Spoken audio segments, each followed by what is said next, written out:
Hi, folks. Welcome to Inclusive Collective, where we share stories and learnings of inclusive people, organizations, and innovation.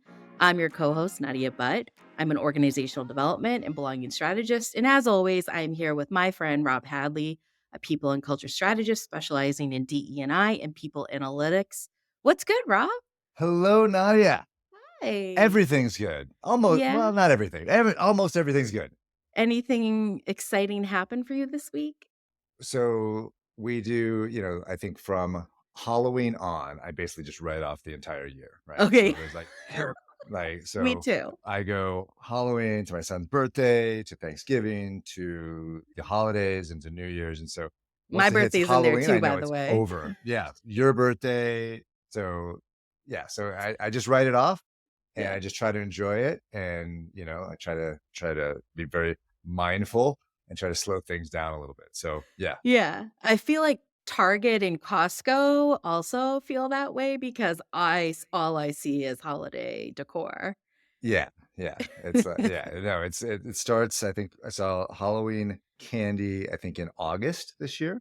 Okay, wow. And we're starting to see some of the holiday stuff as well. So I'm like, Yeah, yeah, whatever. I just kind of go with it. I used to complain a lot. I just kind of go with it now. you go with it now, yeah. Now I You know, complain too. Yeah, I do speaking of that too. Halloween, I must say it was a pleasant surprise for me this year that we hadn't heard of any person wearing, like, inappropriate or offensive costumes for Halloween. The like, no signs of appropriation yet. I mean, they could still come up, but I just wonder, like, do you think we're learning and growing as a society? It hasn't been There was no news headlines related to it, maybe because we have bigger, There's there's bigger just so many headlines. things. Maybe I just haven't tuned in, right? Maybe. And I don't really do much social media, so I haven't seen too many people be outraged. So Yeah. so hopefully, hey, there's always a chance that we're learning things. Right, right. Always a chance. That's right. All right. Thanks for that, Nadia. This week on Inclusive Collective, we'll be talking to Dr. Cathy-Mae Karelse about her newly released book, Disrupting White Mindfulness, Race and Racism in the Wellbeing Industry. We'll also discuss people getting fired for social media posts about the Israeli and Hamas war and how discrimination claims for mental health are accelerating. Later, Nadia raves about Dr. Kishona Gray's work in making gaming more equitable. And I'm going to be talking about inclusive birding. But Mm. first, Nadia, let's get to the deets. Let's do it. What do you got for us? Yeah. So, Rob, my story this week is on the exponential increase of jobs that are being lost due to folks posting about the Israeli Hamas war. So, the advocacy group Palestine Legal has been getting dozens of reports of firings. News sources like The Cut, Washington Post, and Al Jazeera have all shared examples of employees who have posted something on social media or internal workplace socials like Teams or Slack pages, where the majority of these folks are being making like pro-Palestinian statements. And because of them, many of these people are then being put either like on warning or being let go. The Council on American Islamic Relations, CARE, their acronym is CARE, the Maryland chapter of CARE has seen 10 times the regular volume of discrimination and hate crime incidents, while the LA headquarters has seen like a 20-fold increase in calls involving professional repercussions. In addition, some advocacy groups and employment law firms are hearing from concerned Jewish workers who are also facing anti-Semitism, and they want like legal guidance or have questions about their rights. I'll pause here for a reaction if you have one.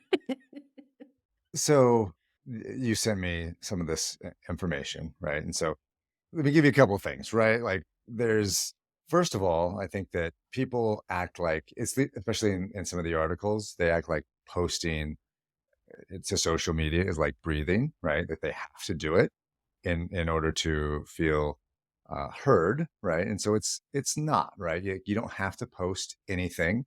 In fact, in a situation that is complex and developing, I I think it's sometimes best not to, right? And so sometimes, how you feel 2 weeks from now is going to be different, and so in something like a social media post that has some permanence in terms of what it's goes out in the world, you have to Mhm. be somewhat thoughtful about what you're saying, and certainly. But then there's, of course, there's a difference between what you say in a personal scenario versus what you're saying at work, right? And so you have Yeah. to be somewhat thoughtful about how you're presenting some of the things that you say as well. Now, at the same time, right, there's folks that are posting things that some would say are or would consider, especially in a very emotional time, inflammatory. Um, and just as we worry about those people may regret some of the things that they say, I'm not comfortable with very powerful people, that quickly are moving to ruin the lives of others Mhm. and Mhm. using their power to do so, right? And so I think that those folks may also regret their actions and some of the steps that they're taking. Mhm. So, and I'm talking in particular about billionaires working overtime, to make sure that 21-year-old kids lose job offers. Yeah, That right. that's not an impressive stance to me. And, I certainly, again, I understand it's a very emotional time for everyone. So I think it's really important to maintain civility, not lose sight of who we are, right? And I would extend that to not just billionaires, but leaders of even smaller companies as well. So Yeah. what are you seeing, Yeah, Nadia? I think so there's a couple things, like, to just your first point of, like, being thoughtful, maybe taking time. I might challenge that, and the only reason I would challenge that is because there is a skewed, um when we think of, like, mainstream media, there is a skewed perception right now that is only showing kind of one side of an experience, and when we talk about particularly diversity, equity, inclusion work, part of it is to really understand both sides and to have both lived experiences be able to be shared. And so I what I gather, I have a lot of Palestinian friends, I have a lot of Arab friends, I have a lot of Muslim friends, I have a lot of Jewish friends, friends that live in Israel. And what I'm gathering, what I'm observing personally, especially on social media, and then I've talked to friends or acquaintances that work in workplaces, is that there's one side that is being shared and one that has, ha- for a majority of the time, been oppressed and not Mhm, shared. And so, in speaking to many of these people, their sentiments are that if they don't share a certain oppressed side of what's happening, then that voice remains silent. And so that is one of the reasons why folks, when I've asked, like, "Why are you sharing?" or, "Tell me what your hopes are out of, like, social media, either mhm, personally or mhm, even just on, like, Teams or Slack pages, what is the purpose?" And the purpose is to continue to elevate the voiceless the voiceless's voice. So I thought that was something interesting. I wanted to share examples so far of things that we've seen of people, like, losing their jobs. So, like, eLife's Michael, Eisen was ousted for social media posts perceived as siding with Palestinians over Israel. An esthetician at a salon in Columbus, Ohio, featured a photo of a Palestinian raising the country's flag atop an Israeli tank, as well as a screenshot of a post on X reading, "Gaza just broke out of prison." She was later asked to submit a termination letter.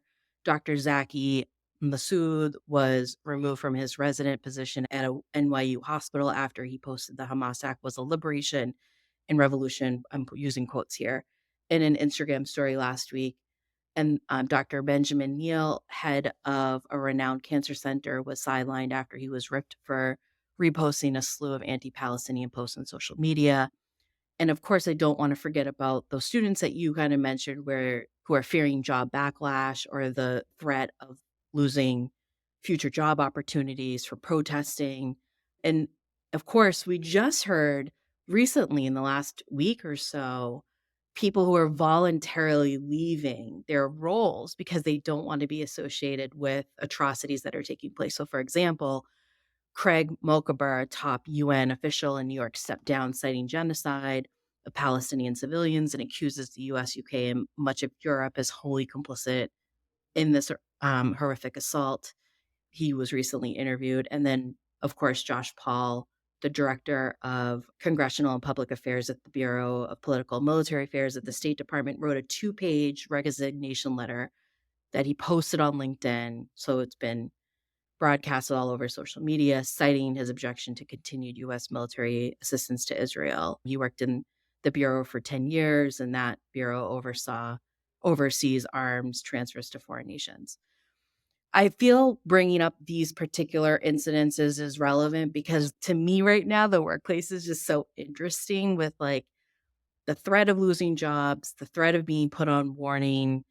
And I think what this like all boils down to me is I don't know if managers, leaders, colleagues have like the tools or are equipped to navigate difficult conversations like this. Mm, And earlier, we saw a lot of bold statements by CEOs and kind of where folks were taking positions. And that kind of caused the impact of that was many folks having different opinions. And we did not equip managers to be able to have those difficult conversations in the workplace. So I think of impact, intent, and impact and how this kind of plays out here. I do want to remind folks that a partner, Ray, wrote a fantastic Forbes article. Of course, I did contribute to it. She asked me to contribute to it. It was titled "Understanding the Impact of Global Conflict in the Workplace," and much of it is really directed towards leaders and their role right now.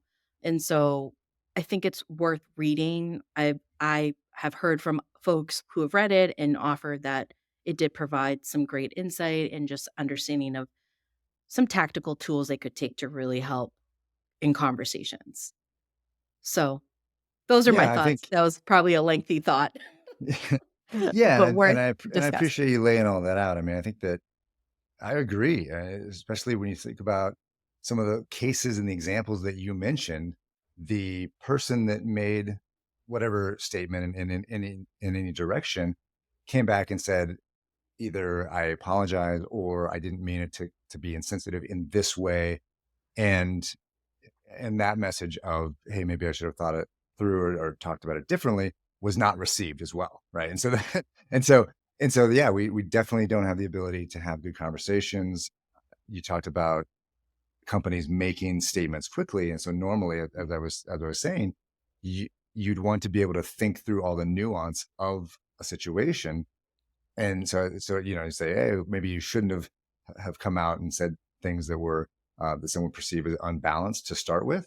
But then I think about other institutions that were slow to make any kind of proclamation, like my friends at the University of Pennsylvania, and they were then were attacked by folks not thinking that they were doing a good enough job of communicating Oh, their position interesting. as well. And Yeah, so totally. so yeah, for sure, like there is, and that's what I was referring to is there's some humanity here, and so being able to have good, healthy conversations and the tools to be able to have conversations on like in a situation like this is something that we can all get better at, right? Yeah, absolutely. So what do you have for us this week, Rob? All right. So workers are filing discrimination claims, other kinds of discrimination claims for disabilities related to their mental health at a higher rate than before the pandemic started. According to the Wall Street Journal, the increase is partly driven by return to work mandates. So, what is supposed to happen with the ADA, the Americans with Disabilities Act, is if I'm diagnosed with anxiety or depression, I make a request for accommodation and the employer and I go back and forth. We figure out what a reasonable sort of accommodation looks like. And so those disapprovals of requests are going up. And so Oh. I just wanted to read you one thing, Nadia, and get your reaction. So there was a quote from a lawyer that said, for these remote work requests, there's a fine line between I want it because it makes me happy, and I want it because if I don't get it, I'll be depressed or anxious, said the Mm. attorney. How do you feel about that? I mean, there's merit to Is that. there a fine line? So so you know, I think this goes back to like defining our terms. Like the question is like, gosh, I have so many comments about this. I guess what I would just be curious about is the policies that we're putting in place. What are we trying to accomplish by putting those policies in place? And are we defining our terms? So what I mean by that is like, if you have like, do people now need doctor's notes to kind of share that they have a depression or mental health disorder Hmm. that will a person living with a disability to kind of showcase that they aren't able to come in or some sort of hardship. And then when are rules kind of bent and how do we accommodate folks?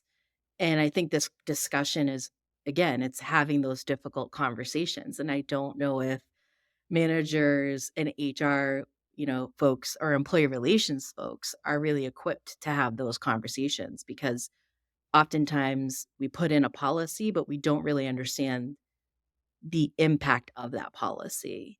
So I'll pause there because it sounds like you might have more to add to that. Well, they certainly didn't do a good job in the story that was laid out here, right? So this is a story of a veteran who had anxiety, who'd been sexually harassed, and their army-appointed therapist had said that they should receive accommodation. The company said, "No, we think you need to come in." And so this reminded me. So the way that they presented it reminded me this is also a veterans issue, right? Think about folks Mhm. suffering from PTSD, anxiety, depression, and it doesn't seem like this is something that's that hard to figure out that you need to approve this particular request. And so, and so tough example there. But then also, like say, score one, another one for flexibility, right? So the more flexible your employer policy is, the less like you're going to have to then disapprove a claim like this or deal with other discrimination claims as well, right? I mean, I think that Mhm. there's so much in the column for increased flexibility and Sure. remote first type of employment policies. Yes, agree, Rob. Thanks for that. Deed. We'll be right back, folks, with author and thought leader Dr. Cathy-Mae Karelse.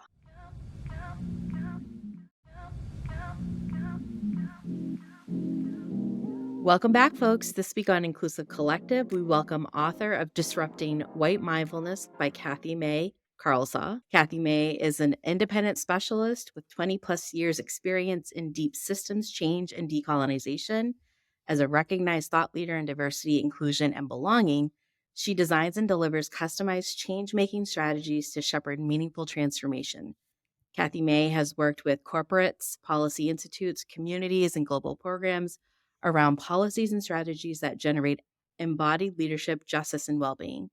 As author of Disrupting White Mindfulness, Race and Racism in the Wellbeing Industry, she advocates for Global South, Indigenous, queer leadership, and emergent transformation agendas. In addition to public speaking, she is an educator, coach, and change maker. Welcome, Cathy-Mae. So excited to have you join us on Inclusive Collective this week. Thank you so much, Nadia. It's wonderful to be here with you and Rob. So many thanks for the invitation. Cathy-Mae, it's a pleasure to meet you. Thanks again for being with us. I wanted to start with so the book, right? So disrupting white mindfulness, race and racism in the well-being industry. Mm. And so I don't think of mindfulness and as an industry. It's not my first. That's the first place I start. But then as I started to get into the book, I thought, of course, right? We turn everything that's good into an industry, and there's some things that are problematic with that. So, what was the impetus to write this book? What was the thing that set you over the edge? I have to get this all down and get this out and start thinking about how to disrupt this industry. Yeah, thank you for the question, Rob. I'm not sure that it was an over the edge moment, but it was probably a little bit gradual, right? Sure. This participation in a world in which I was so very deeply invested. I mean, we know that the possibilities of coming to do justice work differently, thoughtfully, slowly, engaging with our audiences, or even Hmm. when we have difference and disagreement. We understand the many ways in which mindfulness can support the work of social justice. And I was finding that actually at the time, so this was in the noughties and like the very early 10, 11, 12, Hmm. 2012, and so I was finding that the conversations around social justice weren't actually happening or welcome in the arenas where I was practicing mindfulness. So it was almost as if these had to be two divided areas of life, which made no sense.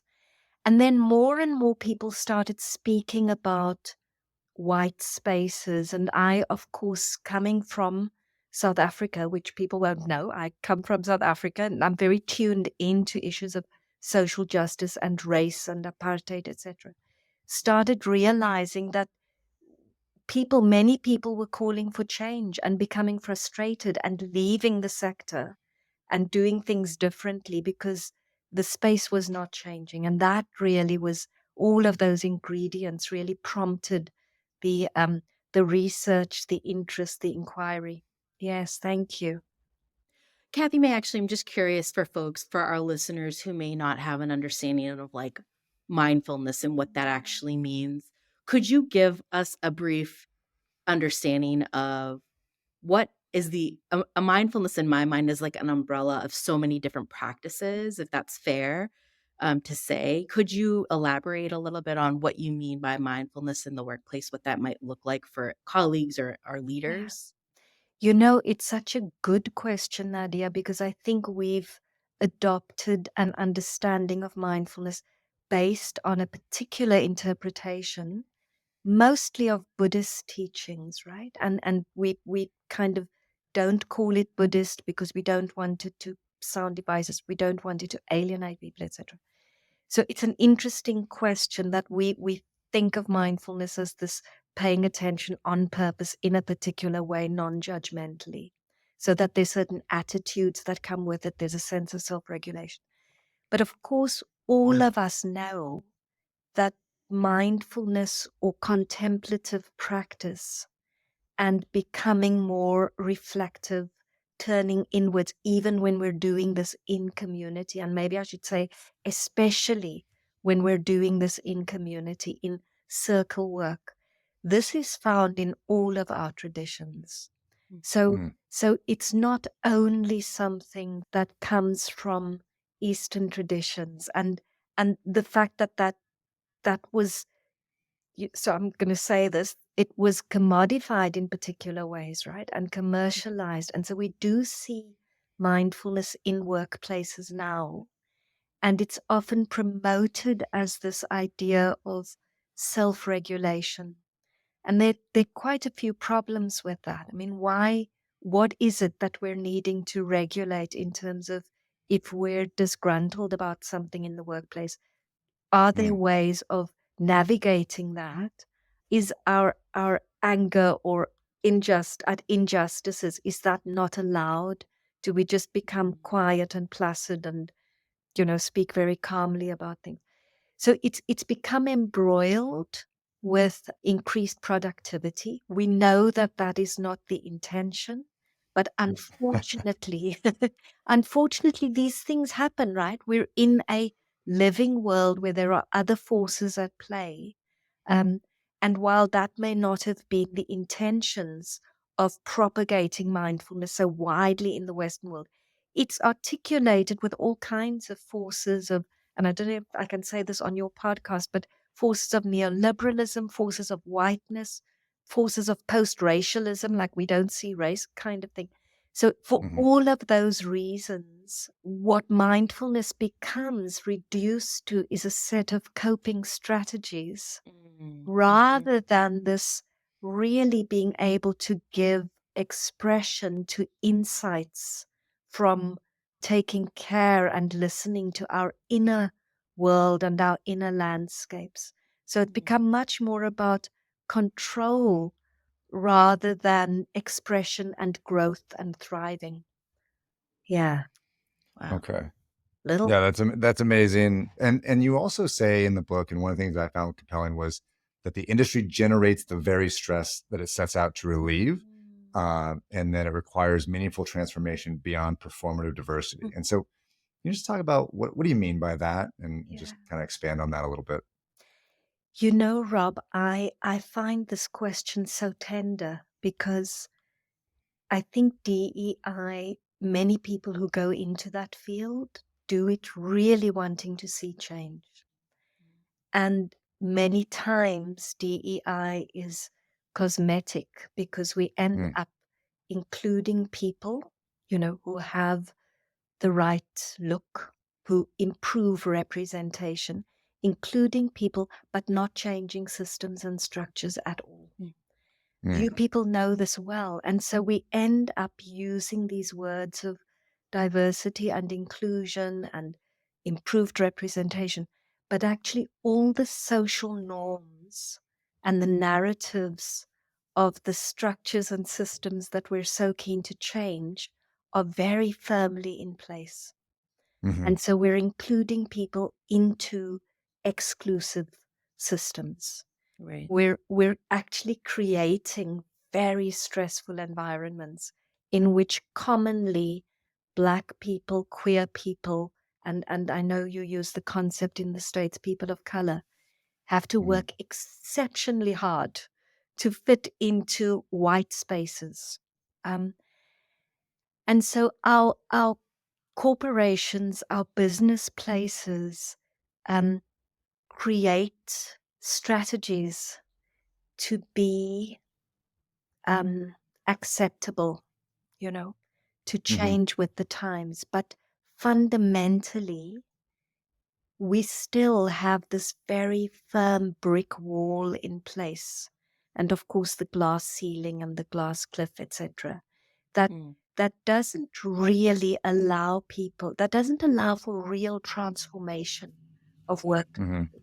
So the notions that we've used in the past of tokenism, of lip service, of seeming to do good, but in fact, not really leveraging difference. And that mm, concept of leveraging difference is about, can we engage with other ways of doing things?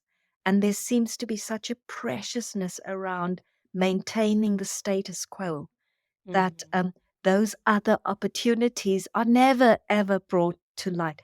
Am I answering your question sufficiently, Rob? Yes, no, that makes a ton of sense. And I'm actually thinking about, we had someone who was a corporate executive search expert on this past week in the last episode.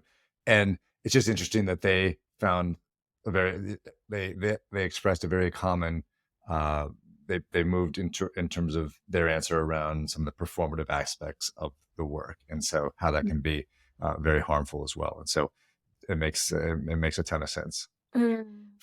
For me, Cathy-Mae, I feel Yeah. like you're speaking my love language Yes. because immediately what came to my mind is like you're trying what's that saying? Like you try to fit the square or what is it? The round peg into the Square, square. I don't know something what the like that, or saying the is. square into the round hole. But Yes. yeah, whatever that metaphor is. But to me, I think that is so very true and very much what I observe in doing some of this work. And I'm Mm, curious, and just so our listeners know, mm, you said you had lived in South Africa, but you currently are based in the UK and kind of travel all across the globe. Can you elaborate on what you mean by and you may have already done so, so feel free to kind of reiterate if you'd like, but what you mean by the invisible force of whiteness that mm, marginalizes and excludes people of the global majority, I love this term, mm. from meaningful leadership and decision making. And more so, I'd love to hear from your perspective. If you can share what you're observing from an international lens as it pertains to some of those ideas or concepts. Thank you, Nadia.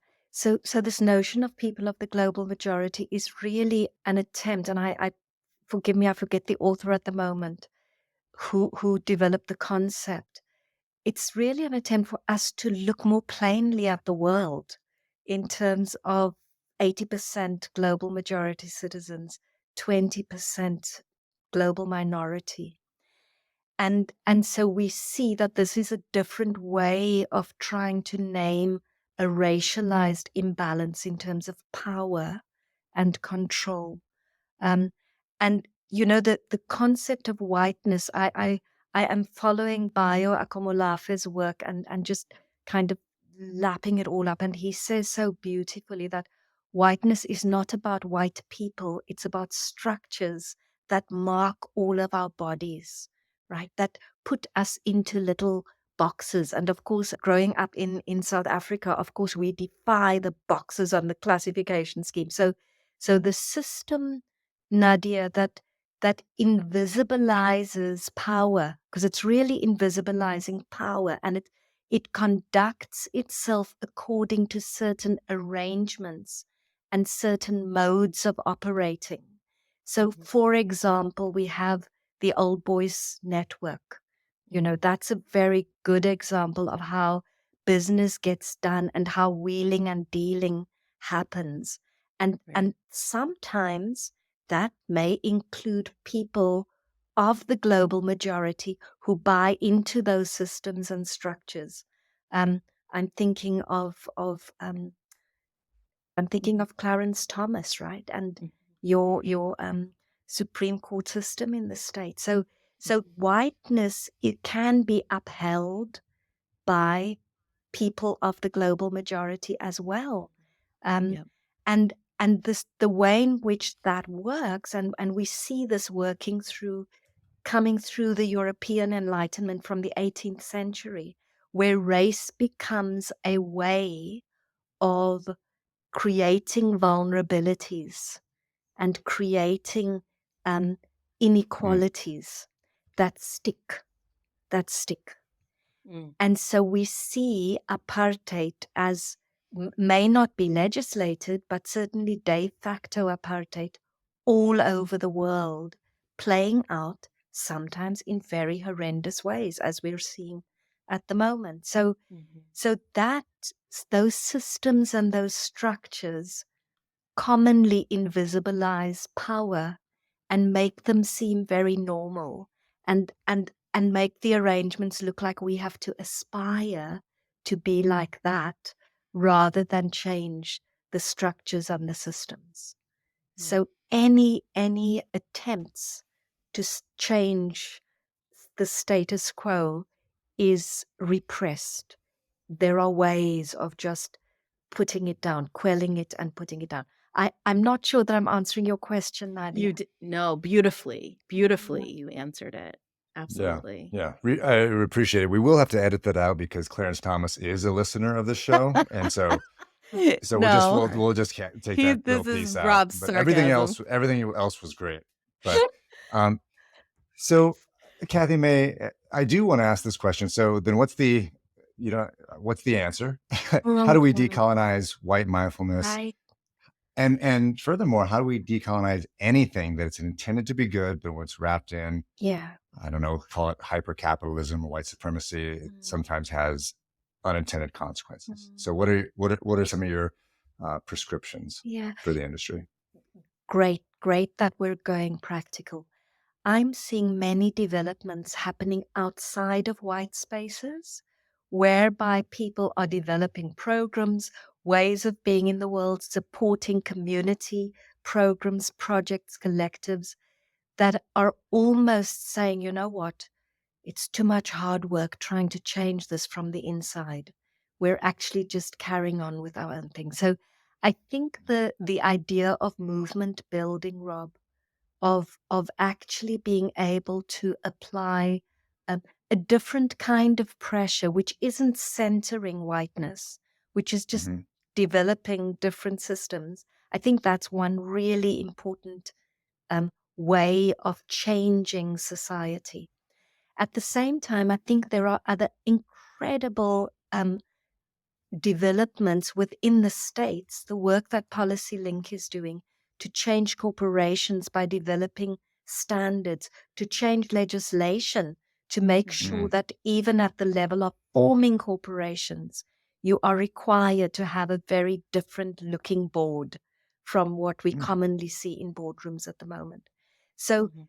training young policymakers and inducting them in ways that don't have to just comply with power over, but really cultivating power within and power within community context. All of those are happening and taking shape. I have so much faith in younger generations because they seem to see things differently. And I will say indigenous knowledges are resurfacing that have been mhm, silenced for so long are resurfacing. We need to hear global South wisdom because that too has been silenced. And we need queer theory and queer ways of being to help us move beyond these boundaries and borders that have often been created by people and they should not be there in the first place. So I hope that gives some Mhm. flavor of the many possibilities that are already underway. Yeah. Absolutely. And Dr.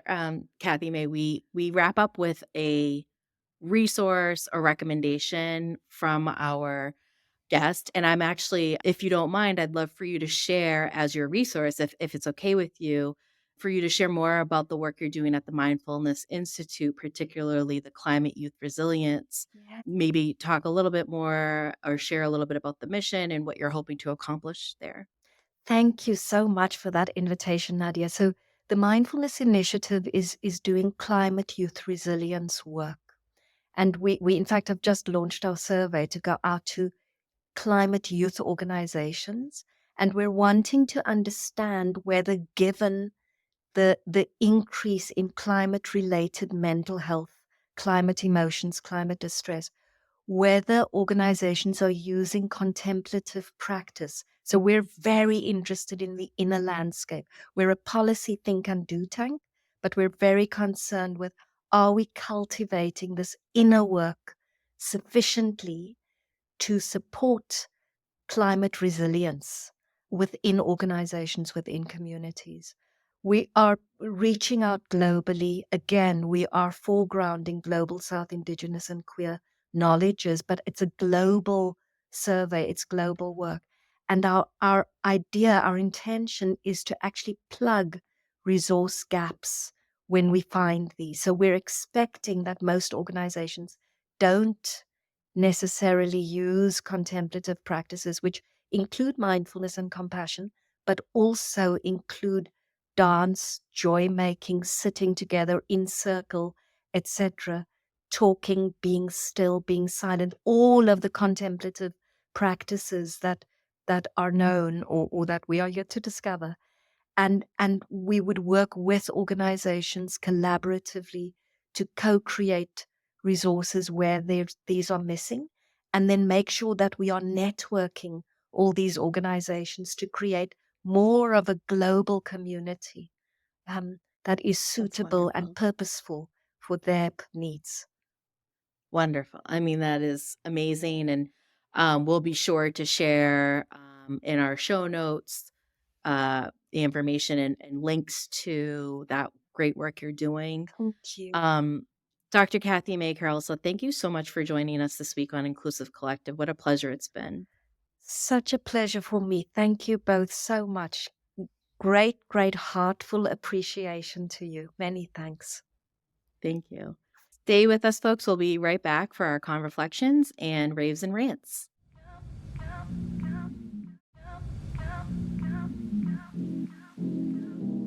Welcome back to Inclusive Collective. We just finished chatting with Dr. Cathy-Mae Karelse. Nadia, that was so delightful, so much fun. Yeah. You're beaming from ear to ear. You know, How did she's you just talking to lovely. And Cathy-Mae? Yeah, she's lovely. She has like a calming presence. I don't know if you picked up on that as well, but right? it's impossible to It's not pick up on impossible. it. Yeah, not to think that. I just really appreciated her calling out and the focus on like the systems and the structure and those that being really the barrier. And so it reminds me of my own practice of building inclusive and equitable spaces and how really focusing on the practices, the policies, the structure, and really trying to dismantle that in some senses. So I really appreciate the conversation and her take on, mindfulness as it relates to diversity and inclusion. Any follow-up from you? Same. She really focuses on systems as well. And I think I was reflecting that I certainly work on systems and processes as well, but the tools are quite different in the way that she thinks about the world and interrupting, some of the structures that are unhelpful in our in our workplaces and workplace cultures. So tons to learn from Cathy-Mae, and would Mhm. recommend folks pick up that book as well. It's a there's a lot in there. It is a thought starter. Let's put it that way. Yeah, for sure. For sure. We'll make sure we provide the links to access that book. Awesome.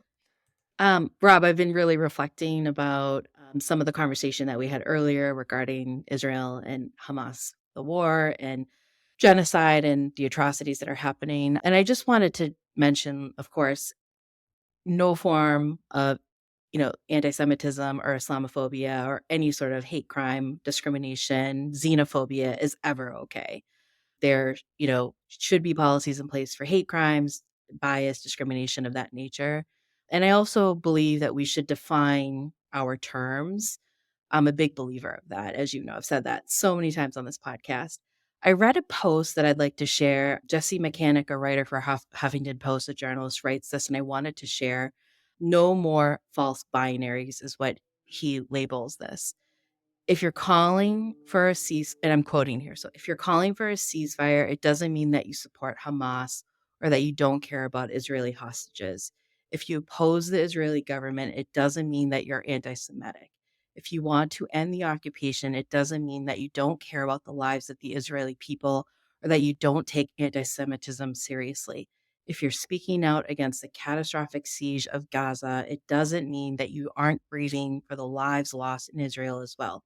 It is imperative that we rid ourselves of these false binaries if we ever hope to have constructive conversations about this. End quote. I couldn't agree with this more. I think this goes back to being able to have those navigating those difficult conversations, especially in the workplace as topics arise such as this. And I thank Jesse Mechanic for really sharing that sentiment. That's all I want to share. Uh, all right, so it's that time for rants and raves, but today we got a double rave. We got it. So Not even that, Nadia. what is it? We're gonna blow your mind with a triple rave today. Are you Okay, ready? triple rave. I'm All right. ready. So first, I have to mention that I want to rave about my 10-year-old son and his friends for their work in raising several $100s to help victims of the earthquake in Morocco that happened Oh, earlier this summer, helping folks repair their homes out there. So his idea, he executed it with the help from his school. So I'm very proud of him, proud parent in that regard. And then my rave, which wait, can we just pause and can I just say that is amazing and I really awesome and I know that you kind of also supported in helping baking some of those goods and get it. I well, it just I'm always baking, Nadia, right? And so, But that's he just awesome. Yeah, really really proud of that work because to be a global humanitarian, I think is a really nice thing to start kids off with. So awesome. Thank you for sharing that. yes. Yeah, yeah. And then I was excited about this as well. The American Ornithological Society, birders, Yeah. right? Of which I'm a card Is carrying that member, yeah, is that a is hobby? Okay. yeah, I'm a big birder. I love to bird. Do you bird? No, but I actually have a friend who is a birder. Like, Yeah, it's we literally will Massachusetts. be Yeah. walking and she'll be like, "Oh, that's whatever bird." And I'm like, "What?" Yeah. Yeah. So person after my own heart. Yeah. And so they are changing all English language names of birds within the geographic jurisdiction that are named directly after people, along with other names deemed offensive or exclusionary. The executive director there, Judith Scarl, said there has been a historic bias in how birds are named and who might have a bird named in their honor.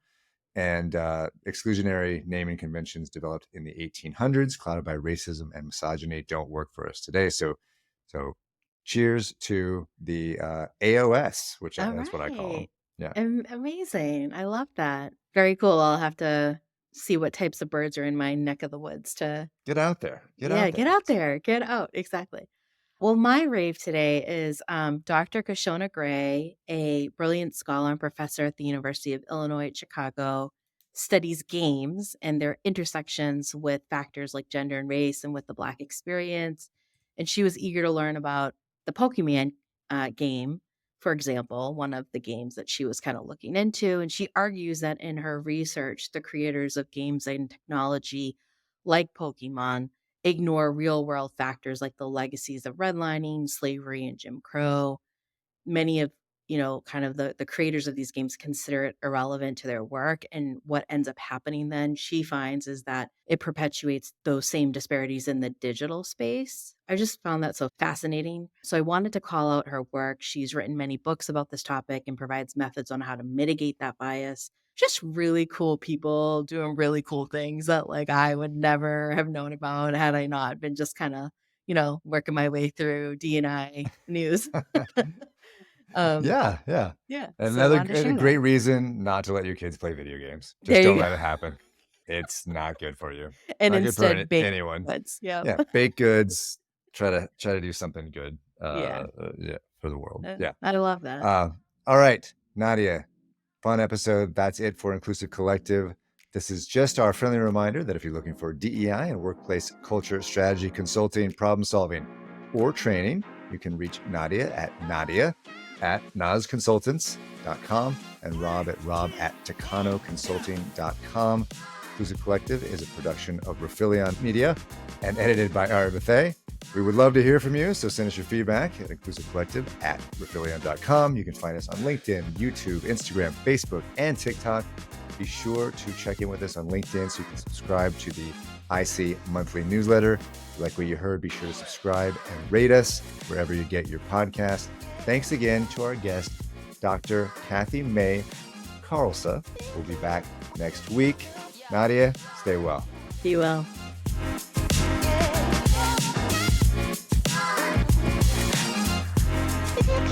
Wanna hear you go.